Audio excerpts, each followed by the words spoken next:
3, 2, 1, clap. I think we almost got it that time. No. Definitely not.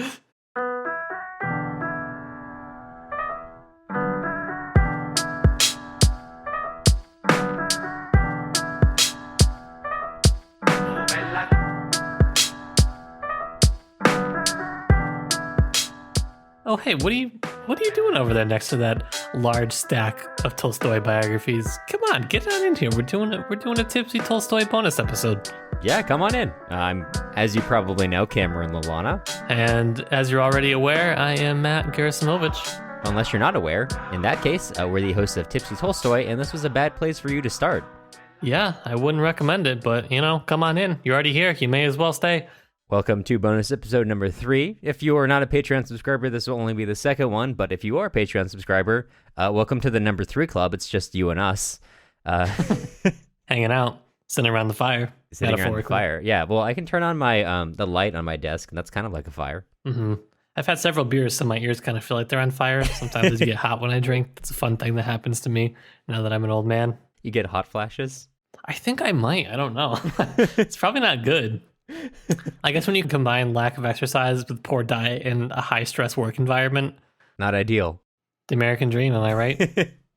When I started feeling like I need to improve my diet instead of actually doing substantive work to like inform myself about what kind of nutrients I should generally be eating, I just started including like a whole bunch of kale with breakfast every morning, and I was like, yeah, this is fitness. Mm-hmm. This is But health. Don't you feel good for the rest of the day after you do that? So mentally, it's like you've done it. I like my kale like charred, so I just cook it until it's kind of like crispy, and I think I might just be cooking all the nutrients out of it. Ooh, that's possible. Yeah, I don't know enough about kale specifically to say. Yeah, I don't know anything about anything, so that makes it a real challenge. Ooh, that's true. Good thing we have our own podcast. Yeah, I feel like we didn't get enough banter in on the first bonus episode, so I'm glad to be able to come back to another bonus episode. And for whatever reason, people like the first bonus episode, so I guess the people demand it, so we have to do a second one. Welcome back to round 2 if we tell random stories from our life, usually in Russia, but not always. Not exclusively. Yes. Before we get into the episode, I do want to say that if you want to hang out with us more and chat with us directly, you can join our Discord. It's been open since we launched, but it may not be very obvious because if you click on the link tree in the bio of our Instagram account, that'll take you to all the links to our website, Anchor, other stuff, and included there is a link to our Discord where you can find us and a few other people who have already joined. There you can chat with us, and I'm not trying to bribe you or anything, but if you're free and I'm free, I will play StarCraft with you, or another game. I'm just bad at StarCraft this week, so it's on my mind. Mm-hmm. Mm-hmm. And you said your friends coerce you into playing StarCraft? Yes, on New Year's Eve, we were doing a virtual New Year's Eve, and in exchange for, I use them as guinea pigs for learning how to become a keeper of arcane lore for Call of Cthulhu. I agreed to let them teach me StarCraft on New Year's Eve because we're very cool. Sounds like one of those takes up more time than the other. Well, StarCraft has drained significantly more of my life than I like to admit in the last couple of weeks. Yes. Yeah. Did I buy an entire set to get into Call of Cthulhu and then spend that time playing StarCraft? Yes, I did. I'm not proud of my spending habits. Me either. But yes, so you can join our Discord, chat with us about Russian literature. Eventually, what we're looking to maybe do is start maybe doing community nights, and that would be us all hanging out, watching a movie together. We failed to start a Tarkovsky movie club in Russia, so maybe we could fail to start a Tarkovsky movie club in our Discord too. Yes, sir. There's always time to fail to start things. Exactly. Play games or, just hang out. So, not that I'm advertising our Discord, but you should get on our Discord. Again, I will play StarCraft with you. That might actually be a disincentive, but if it's a disincentive, I'll play a different video game with you. I'll play a different video game with you too. Yeah. There we go. How about that, Cameron? How about that? I also play video games. How do you feel about that? It's a new startling fact for me. I thought you were like a sports playing Chad, so this is kind of breaking down all of my notions about you. That's a real big conception people have about me when they see me tall and lanky walking up with my chino pants on and my button down iron shirt. They're like, this man He's a sports playing Chad. Yeah, this man likes to buy year over year the exact same NBA game or whatever and just play that. That's it. It's tough to break out of. I think we need to spread more awareness for sports playing Chads. See, that's only sort of a joke because you actually did play baseball for a long time and do Krav Maga for 2 years, which is, although I've known you on and off for 2 years now, a fact I somehow just learned like 2 weeks ago. Yeah. Good times.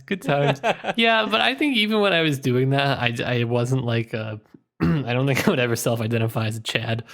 I think personality-wise. Right. Well, you told me that part of Krav Maga is learning to avoid situations in which you would need to use Krav Maga and not identifying yourself as a Chad is step one to avoiding those situations. Yes, I think the avoidance part of martial arts and fighting in general is something I have to date exceeded at, which, good. Yeah. Probably. So what have you been playing besides StarCraft? What have you even been up to besides StarCraft? I feel like I haven't gotten to talk to you in a while, actually, just because the first week of grad school has been absolutely whooping me into shape. That's fair. And I have not enjoyed it. That's fair. Primarily, I have been painting. This is a fun fact for you all. This is just going to be the episode where we break down all notions you had of the both of us as we go into our real lives outside of high-minded things like Russian literature. As we continue to disappoint you outside of Russian literature. Yeah. My main hobby is, outside of all my other hobbies, painting models. I paint across a variety of manufacturers, but I primarily paint Warhammer miniatures, which if you don't know what that is, don't look it up. And for those of you who do know what it is, I'm sorry. Yeah, I know. When you said that at first, I was like, God, what a nerd. I can't believe I filmed a podcast with this guy. And then I looked up Warhammer figures and I was like, I want to start painting these. This look awesome. Yeah, they're fun. They look cool. It's very D&D adjacent, I think, which is why it attracted me. Yeah, kind of. There's like this group, which are like a kind of a meme faction called the Angry Marines. There's this wiki called 1D4chan, which among other systems, Warhammer's on there. It's basically just like explaining Warhammer, but bad and kind of racist. And a meme that started on there was the Angry Marines, which was just some Space Marines or Astartes who were really angry. I had a friend who thought those were hilarious, so I painted her an Angry Marine, and now I wanted to do a better version of that. So I spent the past week. I bought some Astartes, and I bought a bunch of bits, and I've been spending the last week like modifying these models because they come in parts. You have to assemble them, and like I have putty that I kind of use to model and change them, and bring in parts from other kits to create them, make them look a little bit more like what they look like when they're drawn. So that's what I'm doing with my time, just wasting my young years that I will never get back, assembling models to paint. So if I'm hearing you correctly, yes, you're saying that one of your main pastimes started as a joke that you then got invested in. Oh, no, okay. Do you know how I got into model painting? No, I don't. I was in a game store and I saw a magazine which was like Wargaming. It was an issue, I guess recently one of these companies had come out with kits for the Crimean War. And it was a little issue where it came with like 5 Imperial era Russian soldiers and like a little sprue. Wow, okay. And I joked to my friend that maybe I should get into wargaming, kind of making fun of wargamers. And then she, because she's never wanted to back down from a challenge, bought me the magazine. And I had some free time later and I actually read it and I was like, this is kind of cool. And then I bought some paints and painted the figures. And then that became a spiral. And now I own like... Wait, how long ago was this? Probably a year and a half, close to 2 years ago. Was when I got into that, and now I own like now I have recently set up an entire desk just for painting, where I keep my airbrush and my like 80 paints and like 16 half-assembled models. Honestly, it looked pretty cool. You sent me a picture of your desk earlier, and it looked nice when they're all stacked up. I was like, this is very aesthetically pleasing. Maybe I'll just never finish them and call it an aesthetic choice when I have like when I never actually do the work, because one of the cardinal rules of mini painting is that not every model needs to be perfect. Which is a rule to save your sanity, as you don't try to spend 15 hours on every single miniature out of like a pack of 15 that you bought. But I don't ever abide by that rule, so I finish like one model every month. So that's part of having hobbies, is spending forever and not getting them ever to be how you want. That is true. That's my favorite part of hobbies, that you never quite are satisfied with what you do. Yeah. In life, really. What about you? What have you been spending your time on? Nothing nearly as exciting. Just going back to school. just hating the fact that I am on For the first time, I'm taking 4 classes this quarter instead of 3 like last quarter. And grad school loves this thing where they give you 3-hour classes in the late afternoon or night, which does not really mesh with my habits. And so I'll work all morning and afternoon, and I will sit on a 3-hour class and do my best to listen. Right. And then I will be done at 5 or 6 or 7 and want to go to bed. So that I feel like my external hobby to grad school would be the podcast. Right. Which has been keeping my sanity, believe it or not. Well, that's good. I'm glad to hear that. Yeah, it's good. It's good. Yeah. I mean, grad school's fun, though. I wouldn't trade it in. I'd like to be in person. I'd like to go be angsty in a library somewhere. If only. If only. Some number of months to years from now. Yeah. Okay, so I was thinking about this the other day. My roommate showed me this new mask that Razer is making. I don't know if you're familiar with this. So Razer, like the gaming company, they're currently working on a mask which looks like like a full-on respirator. Be RBG. It's RBG. It's like it looks like a gas mask. Yes. The front of it is clear plastic. There are lights which illuminate your mouth so people can see what you're speaking. And okay, I want to hate it, and I feel like there's going to be something majorly wrong with it, but I kind of love it. Oh, certainly. Yeah. But like it just made me think that if this becomes more normal wearing like that kind of mask instead of just surgical masks and other cloth masks, we're just one step closer to basically living Fallout. Like half of the Wastelanders are wearing those masks, but the only thing is that all the chem-addicted raiders in Fallout knew they should be wearing masks, which is not something we can convince people today. So I just feel like if I'm going to be wearing a mask for a while, I would like to up my game, and I would like to have some lights on it. I would like RGB lights. Yeah, I do want RGB lights. I want it to be going to the music that I'm listening to, the steps I'm taking by breathing, whatever I want it to be able to do it. But above all, I would like the technology to not fog up my glasses when it's cold outside because I live in Chicago now and it's cold outside all the time. Yeah. And every time I go outside and I start breathing, my glasses are instantly fogged. And the only thing I've seen to stop it are people are like, oh, put a Band-Aid over your nose. But I don't remember to take a Band-Aid with me every time I leave my house. Like, I'm not going to do that. I'm just going to go outside with my foggy glasses and pretend like I can see as I'm staggering down the sidewalk. That's how God intended it to be. As he did. But so anyways, if I'm going to at least be blinded because of my fog, I may as well have some RGB lights on there. I love the image of you wearing chino pants and a sweater and like a button up and then a black RGB rainbow mask. Top half Immortan Joe, bottom half Banana Republic mannequin. I mean, I would do it. I would do it for the country. That's what I'm doing it for. That's fair. Yeah, for America. For America. For real America. The state of Jefferson. I think all clothes should have RGB lights on them, I'll say. Like a thin strip. Yeah. Mm-hmm. I'd support that. Yeah. Okay, so I have a question. Outside of what we're reading for the podcast, what are you reading in your personal life? Well, Cameron, thank you for exposing me on the bonus episode. A lot of what we read on the podcast is what I read in my personal life because I have such little time outside of my coursework reading that I have to combine things. That's fair. A lot of the podcasts, I'm recycling content that I read either in my undergrad or for graduate studies. Just because, well, there's only so much Russian literature I'm into, and chances are I've read a good portion of it by now. Yeah. That being said, I've been doing, for graduate school, a lot of Tolstoy stuff, just kind of getting more into the 19th century for comprehensive exams and stuff like that. So Anna Karenina last quarter, War and Peace this quarter, that has been sucking like a ton of time because those are both thick books. And I'm trying to get a paper published on Anna Karenina and film adaptations right now. So I've been reading a ton of like just outside scholarship on that. So not all the reading is something I could even put on the podcast if I wanted. A lot of it is just like, can you read 10 journal articles today and half of a book and skim and see if any of these are relevant and see where your argument fits into them, which is like, it's fun, but it's very different than what we do on the podcast for sure. Yeah, that makes sense. So a lot of 19th century, especially last quarter, but we're transitioning into 20th century this quarter, which is just, oh boy, do I love it.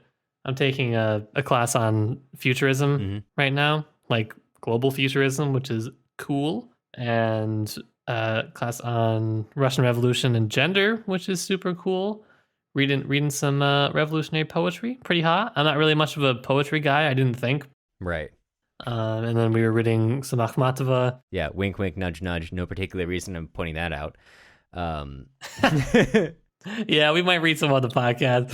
We'll see. I think it's fun. I think it would be something different than just prose, short stories, novels. It's different. You approach it completely differently, and I'm learning better how to approach it. And since I can read it in Russian, there are things that become clear that poets are doing that it's very difficult to capture in translation. It's not possible to capture everything. Not to sound like one of those people who's like, well, you got to read it in the original Russian, but like to a degree, I think it can be helpful in understanding especially the structural and grammatical changes that are happening that are very, very subtle. Things that like native speakers, would have to point out to me even. So like it's fun. Yeah, no, I get it. One of my favorite jokes of all time is from like an old Spanish poem. And it's a joke that I can never tell anyone because it doesn't make any sense in English. It is a joke relating to a particular road in southern Spain and relating to a saint. And it's also like saying the saint's name wrong. And you've got to spend like 15 minutes explaining, a one-line offhanded joke, which is basically just he calls one poet is angry at another poet and he calls him instead of calling him Santiago, like the saint, he calls him Santrago, like saint sip or saint drink, implying he's an alcoholic. It just doesn't work in English, even though it's really funny in Spanish. But I think I get what you mean. I think it's hard to look back, but I think that's one of the fun things about doing a PhD is you can actually really get into the granular stuff of one of the things that I like that nobody seems to care about because why would you? Is just like when different writers have beef with each other. It's just funny to watch it like happen when you can read diaries or letters and correspondence or even just like subtle references in the writing. I just find it endlessly amusing. But what are you reading anything outside of the podcast? I assume you are. Yeah, I'm reading. Well, so I'm always reading Warhammer novels. Unfortunately, that's who I am. You buy them in thrift books for like $4 a pop. So I unfortunately know a lot about Warhammer lore. Like the last year, I've probably read like 20 or 30 Warhammer novels. Ooh, that's a lot. Yeah. So always that, but other than that, I'm mostly reading. Finally, I'm getting into like the books about Russia, which I bought a long time ago and have been meaning to read, but I've never gotten to. But especially I'm reading Steel Town, USSR, which is about the town of Magnitogorsk, which was the biggest steel-producing town in the Soviet Union, which is really interesting because I find Soviet production super interesting because, like Matt, I also find uninteresting things really fascinating. And it's also by Stephen Kotkin, who wrote a 3,000-page 3-part biography of Joseph Stalin, which I also own and really have been meaning to read for a long time.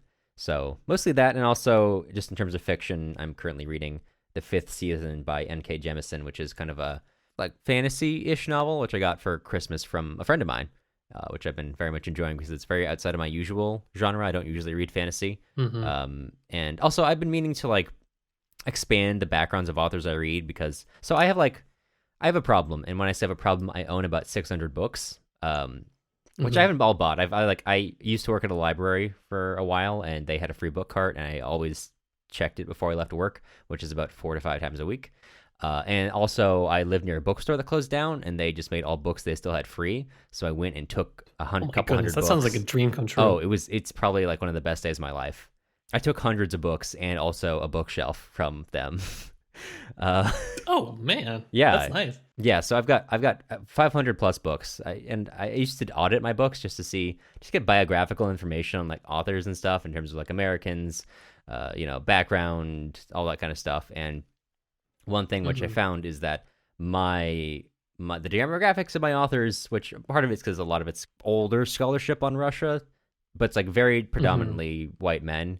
And I also I love pulpy stuff. I love pulp detective novels and pulp horror. So like I used to read a lot of Lovecraft and Conan the Barbarian stuff and pulp detective novels. And that's at least the ones I had are genre very much dominated by white men. So I've been meaning to kind of try to purposefully expand like the demographics of the authors I'm reading, and that's the 5th season is written by an author who I think she's American. She's a woman. It's not important, but I just want to intentionally try to be conscious of who I'm reading because, you know, I just want to spread it out and get a wider array of people in the authorship of the books I'm reading. Yeah, I think that's important. I I try to do it and I try to think about it, but then I'll read like 100 pages of War and Peace and be like, all right, I'm done for the day. Nobody ever talked to me ever again. Yeah. But I think it's good. I see more classes, even classes that I've taken, where the things that are assigned wouldn't be the ones that you would traditionally think would fit into that course because they're trying to rethink their pedagogy in general, which is kind of fun to be. One of the things in grad school is just you can be in courses that are very experimental, especially during the pandemic when professors are like, I don't feel like teaching what I normally teach. What if we did something a little different?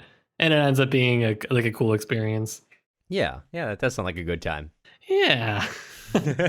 Related to this, related to academics, we've been talking about so much. So last time we talked about how we both came to Russian stuff in general. Before we came to Russian stuff, you and I came to, in our undergraduate years, the study of international relations, which is what we both have our BA degrees in. Matt, can you tell me, how did you get into international relations? Because I am curious. Mostly by accident, I think. It's probably what I'm inclined to say. Okay.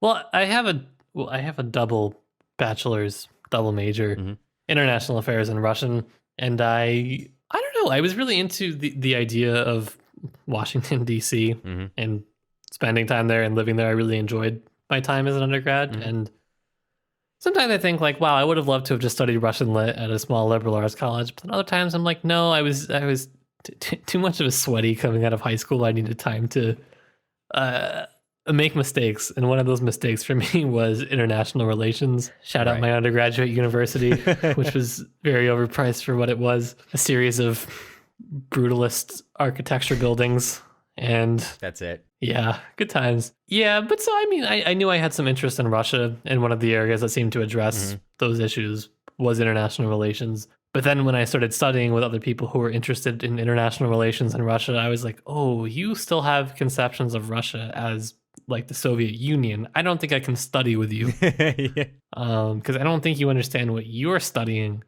And so I kind of got into the language aspect. Really was what carried me into the major. And then I started taking because I'm a freak and I like to learn languages. And Russian, I was like, this is really fun. When all my classmates were like, can we be done? It's like, no, this is pretty nice. I like this. Yeah. And then the literature I started getting into. I think My First Goose by Isaac Babel was probably the first thing I read, and I was like, this is making me rethink things that I took for granted. And the more I got into literature courses, the more it's never something that you plan. Right. It's something that you feel. And I felt very passionately about a lot of things. Yeah. And eventually I realized, I guess I'm just going to do a PhD in this. And that makes me sound very defeatist and fatalist. And I don't mean to sound like that. And like it's a bad thing when I am doing this. It's just not something I don't ever feel like I actively chose to do what I'm doing. It kind of came about by the people around me that I either liked or didn't like. Right. And I kind of started seeing I liked the people that were taking literature courses. I didn't like the people that I had to take political science courses with. Very different types of people. They're all the worst. Yeah, and we can agree on that. As someone who enjoyed my undergraduate, basically political science degree, political science people are always the worst. Yeah. So that's kind of how I came to international relations and how I soon came to fall out of it. Right. But because my school was only good for international relations, really, I had to stick with that so it could be on my degree. Yeah, that makes sense. And I don't think I could. I don't know how my parents would have felt about funding part of education for reading Russian literature. I don't know. Yeah. Like IR has this for whatever reason people think it holds some sort of internal value. It doesn't. For like, yeah, right. Like I don't know what it is they think it does. Quantitative methods or global understanding. It's stupid. It means nothing. So how did you get into international relations? I feel rude not asking the question back. If you've been listening to the podcast, you know that I started life as a Japanese major at my community college. Which, by the way, if you're confused about my timeline, I am too. I started out coming in as a Japanese major, unbeknownst to myself. Spent a year as an English major because I didn't know what I want to do with my life, but I did know I like to read. Decided that the main problem I could think of was human trafficking, so I got really into reading human trafficking things and like attending anti-human trafficking meetings for the county, and like planning to become a cop and like taking California law. And I was like filling a triple major in California law, sociology, and English, and joined the FBI. And then I talked to a lot of cops, and then a lot of them said things to me that I was like, that's kind of messed up. And then I decided I really didn't want to do that. And then like feeling, this is all in the course of a year, by the way. This is all my freshman year. I, as you can tell, didn't have very many friends. It was just that and trying to write a book about a Russian soldier in the Chechen War. That I was like, I need to leave the country, and I went to Spain. I went there to study Spanish literature, actually, but just tangentially, I happened to take classes in EU politics and Middle Eastern politics, and those just like blew me away about how much I enjoyed international politics, especially like the politics of the Middle East. And the professor I had, he traveled all over the Middle East and lived in almost every country we talked about, and just talking about the history and how that affected modern politics was completely fascinating to me. And by that time, I actually cheated my way into Davis. My community college had something called a TAG agreement, or a transfer admission guarantee, which if you like met basic guidelines, you could get guaranteed admission to certain universities. Among them was UC Davis. So I got guaranteed admittance to UC Davis for not the work, required. And halfway through the process, decided after taking one Middle Eastern politics class that, I want to do international relations. And then I switched from Japanese, then English and sociology, then English sociology and California law, or I think technically criminal justice, into political science, and then into international relations, because international relations at Davis is just political science, but you are required to learn a language alongside it. So yeah, ours was very similar. Yeah. The main distinguisher was the language. Mm-hmm. And for whatever reason, that would separate out such a different demographic. I think I realized I didn't like international relations when I didn't really care for any of my classes, and I would just spend my time lurking in my library on the Russian sections. Just kind of, I would make up papers for myself to write for classes, and just go to the library and create obscenely long bibliographies for myself with books that I wanted to read in the future that were tangentially related to what I was reading. And I was like, okay, well, I guess this is the makings of a PhD here. Yeah. Huh? Nobody talk to me. Just let me read my books in silence. Yeah. I think community college was good for me in a lot of ways, because it exposed me to a much wider variety of people than undergraduate did at Davis. Mm-hmm. I think the people I met at community college were on basically the same intellectual level as basically everyone I met at Davis.